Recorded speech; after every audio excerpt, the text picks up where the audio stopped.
We're going to discuss Kamala Harris, or Kamala Harris. You have to say it right. Kamala Harris. Don't mess it up. Kamala Harris. You got to say it the right way. Um, but right. Before she became vice president, it was Kamala, and now she's vice president. It's Kamala. Okay, so everybody make sure everybody gets that right. But she's appealing to black women as far as her bid for presidency of the United States. Now, let's just bring you through the timeline. Joe Biden was elbow deep in his reelection campaign. One thing led to another. He got sick. He caught COVID. Supposedly, he got airlifted from Vegas to Johns Hopkins. No one knew where he was for a while. It was just kind of like, who's running the country? And then we get a breakup letter on Sunday, this past Sunday, where he basically said, you know what? I'm not doing it. The DNC is right around the corner, and he decides he breaks up the country over text message, basically. So then Kamala Harris takes his spot, and she's trying to appeal now to black women, saying, listen, I'm one of you. I'm going to be here. I'm going to start my bid to become the president of the United States of America, the first female president, the first president of color, I'm going to say, because there's some debate as to whether she's black or not. I'm looking for the ancestry DNA results to come back before, I can really put that out there. But my question to you is, when she made her announcement, what were some of the first thoughts that went through your head? Because a lot of people have a lot of justifiably mixed emotions on Kamala Harris and her job performance and how she got to the top and everything that's been going on. What were your first thoughts? Well, I definitely don't have any mixed emotions about Kamala. My first thought was like, oh my goodness, we are in trouble. And the reason why I thought that is, for sure, I was very confident that Joe was done for the next term. Like, who's voting for Joe? People were very obvious tired of him, even Democrats. And so when I heard Kamala, although in my opinion, she has done a terrible job as VP. And I know people say, oh, you don't know anything about VPs and what they do. You don't even know what they do. But because she was so polarized, her business was out there.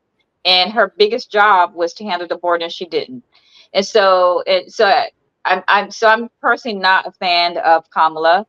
So when I heard she was running, and the reason why I said, oh boy, this is going to be something, is because I knew that they were going to Obama 2.0 her.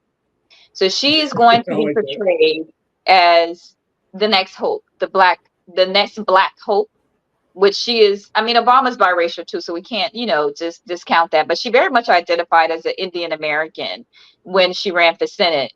But when it was time for her to run for a black VP, because Biden was looking for a black vice president, and so she's black. Okay, fine. That's neither here nor there.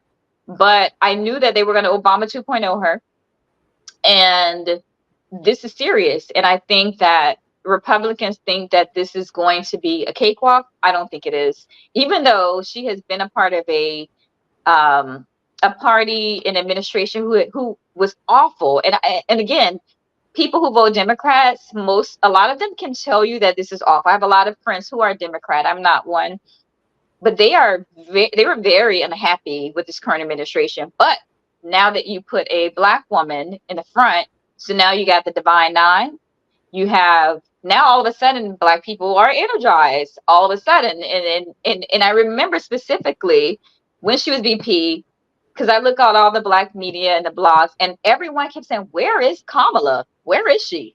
She's not doing anything she said she was going to do. In fact, Charlemagne the God was her biggest critic. He boosted her up, biggest critic, and all of a sudden he's team Kamala again. And so I feel like it's going to be a fight, because again, they're going to make her as the next big hope. She's a woman. She's a biracial woman, and people, certainly the Democrat Party considers her black. So that's what she's going to be. And she raised a whole bunch of money, like $1 million already. So she is doing her thing, and they definitely want her to be the next president.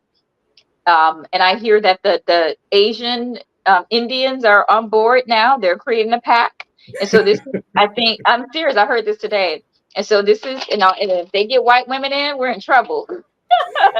So I think it's going to be a fight. So needless to say, back to your question, I just thought, oh boy, we're in trouble. And that is why, because they're Obama 2.0 her.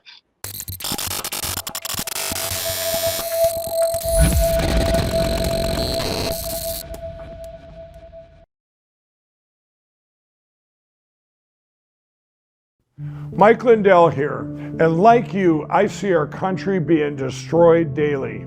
We face massive economic issues, and I can tell you from firsthand experience, there are people in power who threaten the values that have made our country great. Well, I've been a believer in gold and silver for a long time, and I've searched for years for a partner that shares my values. Well, Genesis Gold Group showed me how easy it is to protect your IRA, 401k, or your retirement with gold and silver.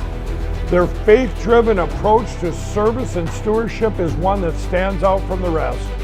To get your free definitive gold guide and get started learning more about investing in gold and protecting your retirement from uncertain times, visit treasureandtrust.com now. Fill out the basic contact form and a member of the team will be in touch. Again, that's treasureandtrust.com or call 855-625-7760.